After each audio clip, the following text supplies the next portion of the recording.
Itu keren. Kehidupan dalam rencana Tuhan.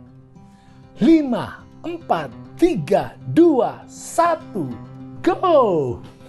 Meluncur, terbang. Itulah yang terjadi pada setiap peluncuran roket ataupun pesawat ruang angkasa. Ini disebut dengan countdown atau perhitungan mundur. Sejak perhitungan mundur itu berjalan, maka semua persiapan untuk peluncuran harus siap, matang, sempurna. Dan di dalam perhitungan mundur itu, semua teknisi tahu dengan persis kapan lepas landas terjadi. Berapa banyak waktu yang mereka miliki untuk melakukan penyesuaian sampai akhir kepada peristiwa lepas landas itu. Saudara, Yesus akan datang lagi ke dunia ini untuk menjemput kita. Kapan? Apa tanda-tandanya? Itulah pertanyaan yang selalu menyenangkan bagi banyak orang Kristen. Tetapi, Yesus tidak menyatakan suatu tanggal dan hari yang mana kita bisa membuat perhitungan mundur dengan tepat. Malahan Yesus katakan, tetapi tentang hari dan saat itu, tidak seorang pun yang tahu.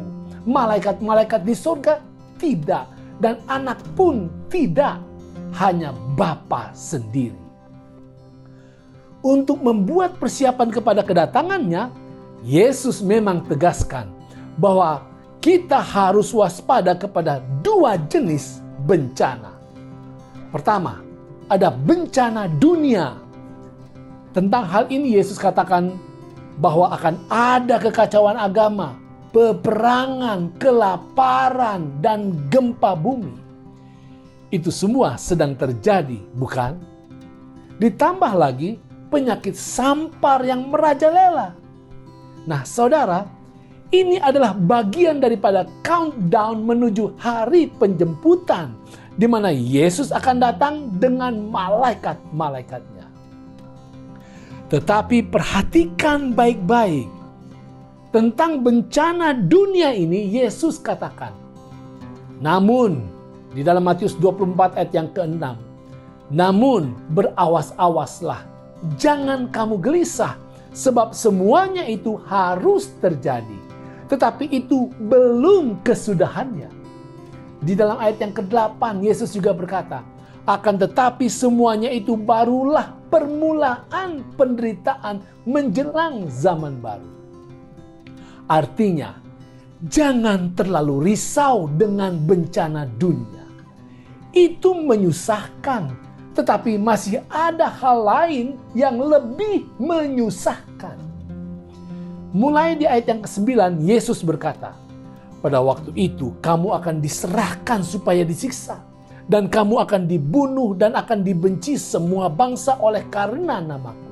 Dan banyak orang akan murtad dan mereka akan saling menyerahkan dan saling membenci. Banyak nabi palsu akan muncul dan menyesatkan banyak orang. Dan karena makin bertambahnya kedurhakaan, maka kasih kebanyakan orang akan menjadi dingin. Apa ini? Saudara, ini adalah tentang bencana iman. Jenis bencana yang kedua ini kita harus waspadai. Kenapa? Karena Yesus tegaskan di dalam ayat yang ke-13. Tetapi orang yang bertahan sampai pada kesudahannya akan selamat.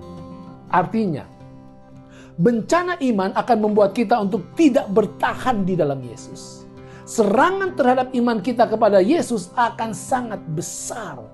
Bahkan lebih memprihatinkan daripada bencana dunia atau bencana alam apapun. Saudara, berjaga-jagalah. Dekatlah selalu kepada Yesus. Apapun yang terjadi, jangan tinggalkan Yesus. Karena sesungguhnya, Yesuslah satu-satunya perlindungan yang aman. Yesuslah satu-satunya kesenangan yang indah. Yesuslah satu-satunya kekayaan yang terbesar. Yesuslah satu-satunya kebahagiaan kita. Yesuslah satu-satunya kebenaran yang sejati. Yesus sedang meluncur, Segera Dia akan muncul di awan-awan untuk menjemput kita ke surga. Di sana tidak ada bencana apapun lagi. Saudara, tidak lama lagi. 5, 4, 3, 2, 1. Luncurkan iman kita senantiasa. Itu